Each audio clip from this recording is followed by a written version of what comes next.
Hello, class. Today we'll be going over databases. I am Christiana Afriye, and this is my presentation. So content is what database is, some keywords, PostgreSQL, PostgreSQL features, configuration, advantages versus disadvantages, harder recommendation, PostgreSQL, and versus MySQL, and of course the citations. So keywords, database, PostgreSQL, ZenMap versus what slash Nmap, Kali, MySQL, hardening, ACID, which means atomicity, consistency, isolation, and durability, and SQL meaning structured query language.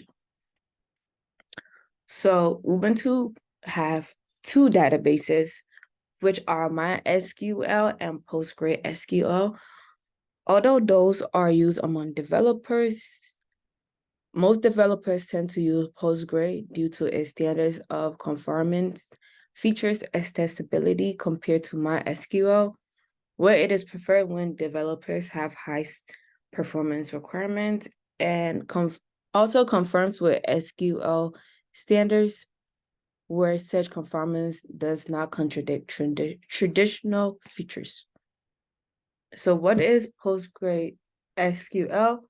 PostgreSQL, which is usually referred to as Postgres, is an open source object database system. There have been more than 35 years of active development of the core platform and used as a primary data source or data warehouse for many web, mobile, geospatial, and analytics application. PostgreSQL Server has multiple structures consisting of shared memory, background processes, and a data directory structure. Process data using shared buffers and background processes, and it is backed by a community of contributors that regularly find bugs and try to improve the software. PostgreSQL features it runs on all major operating systems. PostgreSQL is highly extensible, meaning you can define your own data types, build out custom functions, and even write code from different programming languages without compiling your databases.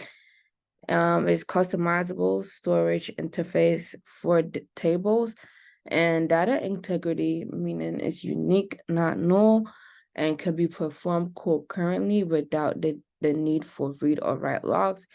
And it supports synchronized replication where two databases can run at the same time while the master database is synchronized.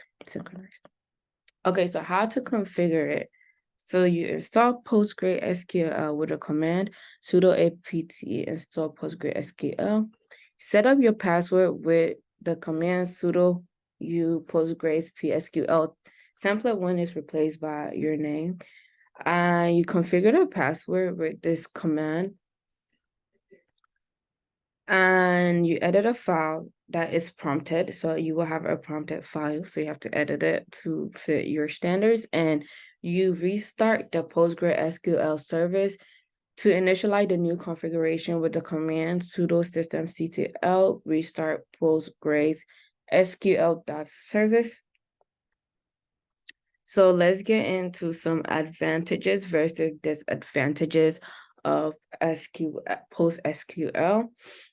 So it can run dynamic websites and web apps. It has flexible full text search and make use of store procedures.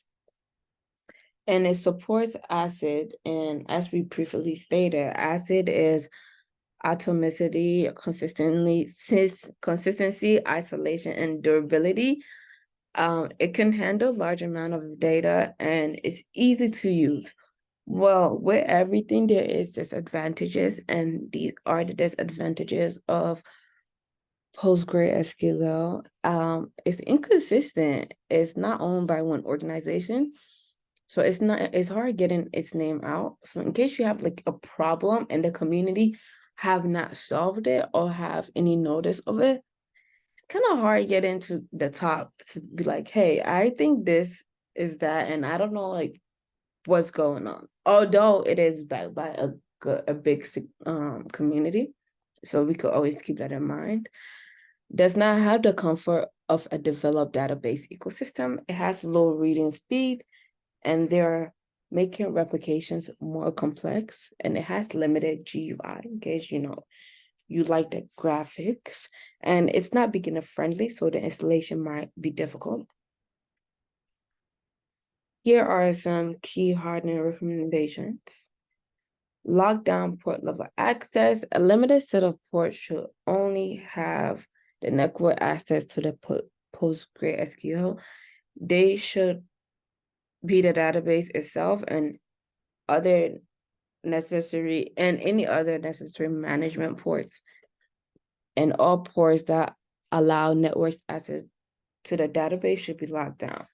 As we always stated in the other topics, you should not always have all your ports open.